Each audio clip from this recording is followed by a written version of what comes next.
બનાસકાંઠા જિલ્લાનું ડીસા શહેર એટલે કે બટાકા નગરી.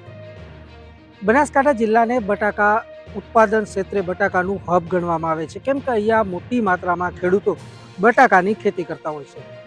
આ વર્ષની વાત કરીએ તો આ વર્ષે મોટા પ્રમાણમાં ખેડૂતોએ 65,000 જેટલા હેક્ટર જમીનમાં બટાકાનું વાવેતર કર્યું હતું. સારું એવું ઉત્પાદન પણ મળ્યું છે.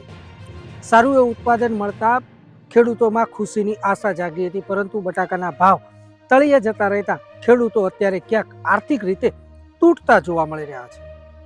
ખેડૂતોને ખેતીનું વળતર, બટાકાનું બિયારણ, પાણી, ખાતર સહિતના ખર્ચ પણ વસૂલ ન થતા આજે ખેડૂત ફરીવાર દેવાદાર બને તેવી સ્થિતિ સર્જાઈ છે.